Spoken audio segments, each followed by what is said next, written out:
Well, hello there, awesome students, and welcome to week 8. This is Dr. J. I am excited. It's week 8, and certainly we get to accomplish another milestone on our way to earning a degree. Well, you all do anyway. I'm certainly on my way to completing another milestone and helping another bunch of students complete their degree. So it's all good news. Nonetheless, I do appreciate the time and energy you all have put into the course over the last 7 weeks and a few hours, give or take.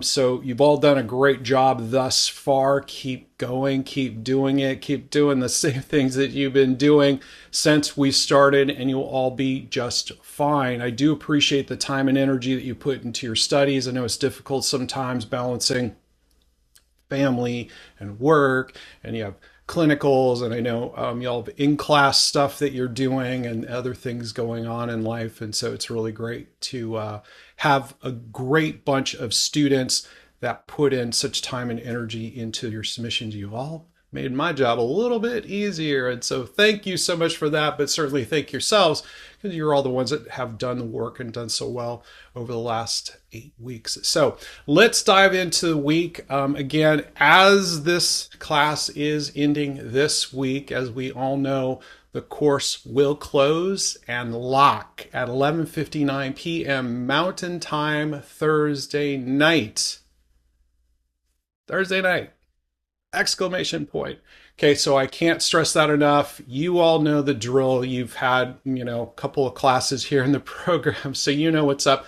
But just make sure you are complete. Do yourselves a favor. Try and get everything done by Thursday. Get it pushed out so that you're done. Don't wait till the last minute to do things. As you know, challenges always come up. And unlike other weeks, when the class closes, that's it, y'all. We all turn into pumpkins. So make sure you're on it.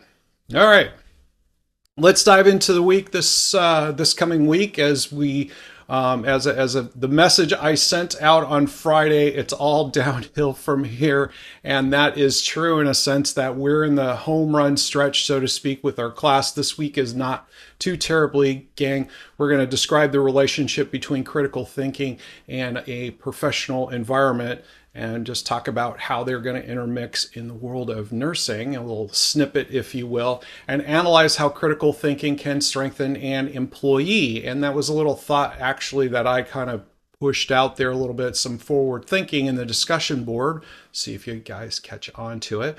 So in the readings this week, and make sure you're doing the readings, I'll point those out here in just a moment. Also take a look at this video, it's just about 6 minutes long.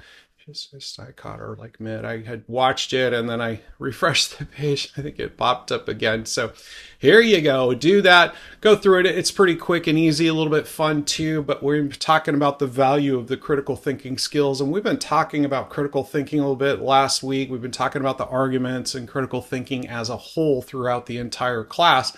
And it is important. These are the readings for this week, and they're not too lengthy. You probably get through all of them in about 30 minutes.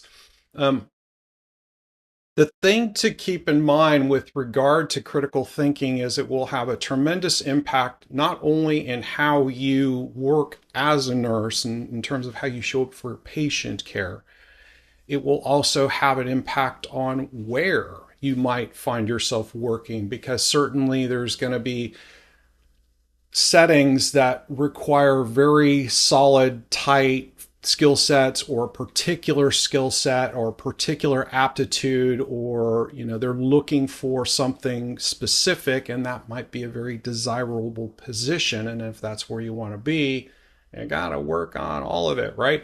And so make sure that you're putting some time and energy, because quite honestly, this is not something that you're just going to say, I'm not going to think about solving problems anymore. I'm just going to haphazardly do them, right? Of course not. So the more you strengthen these skills, the better off you're going to be. Jump into the discussion board this week. One thing that I suggested was that maybe as you look at the relationship between critical thinking and your current role at work or at a job you hope to get after earning a degree, why is it important to understand this relationship? So taking a look at how critical thinking could help you, how it could support you in success. Guys, pull an article from a situation related to something you want to talk about in a particular work environment, like you want to be an ICU nurse or labor and delivery nurse or whatever, some aspect of nursing. I'm sure you'll find a news article or a study or a piece of research, a piece of literature.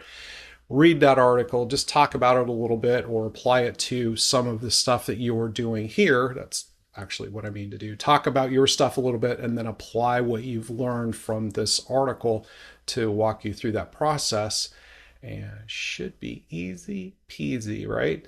So hopefully, and a lot of fun too. And remember, you need to be active on the discussion board at least 2 different calendar days this week. So get on here ASAP because the week ends on Thursday. So get this done and maybe get your replies done, by tomorrow, and just be done with it and move on. Then you want to take care of the assignment this week. And the assignment this week is one of those things that will take you a little bit of time, but it's not very difficult to do.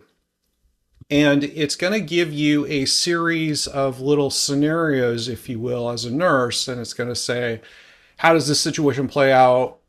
Applying some good critical thinking skills. How does it play out if you don't? And that might be kind of silly to think about, well, why does it matter? Well, it's to help you start to recognize and understand when you see situations kind of going south, when you can anticipate what the possible problems might be in a situation, you're better prepared to handle them when you see them. And that goes true with anything. And so practicing these critical thinking skills in these scenarios will really help you to work through some possible challenges you might have in this arena. So again, do spend a little bit of time. Think in terms of maybe like a couple of sentences for each one of these. It doesn't have to be too much. Maybe, like 30, 50, 40, probably 40 words, 30, I'd say 30, 50 words to give you a ballpark range. We'll always look to answer the question, whatever that might be, but please don't start out with a restatement. We know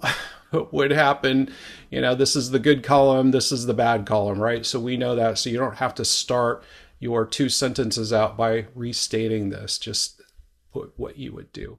Down below, you're going to talk about in between 100 and 500 words, and lean more toward the higher side. 100 to 150.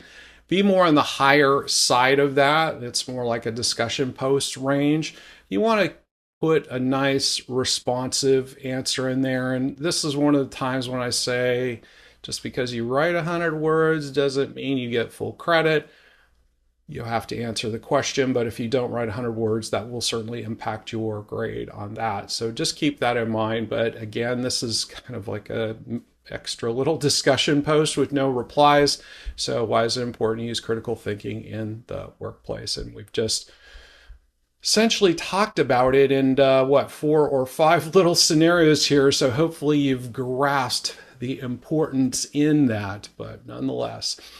So do make sure you have everything submitted this week by the deadline, 11:59 p.m. Mountain Time on Thursday night.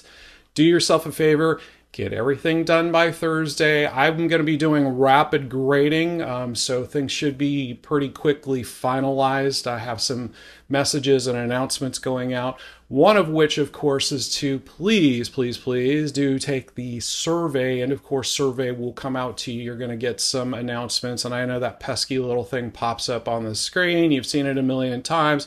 Just in case nobody's ever told you, it'll keep popping up until you go in and complete it. And the moment you complete it, it goes away. That is number 1. Number 2, I don't see the results until about 2 weeks after the course is over. So you're gone before I ever see it. Okay. So in case you have any hesitation, and it is all anonymous. And so please just go in, complete that. It just helps me if more students complete it. Just like pushing, and I like the feedback. I'm one of those guys that seeks improvement opportunities, and so that will help me out as well. So with that, it has been a pleasure to be your instructor for the last 8 weeks. If there's anything I can do to help you out with this, with the submissions this week, or certainly the coursework, or anything I can do to support your success, don't hesitate to reach out. Have a great week, and we'll see you in the discussion board.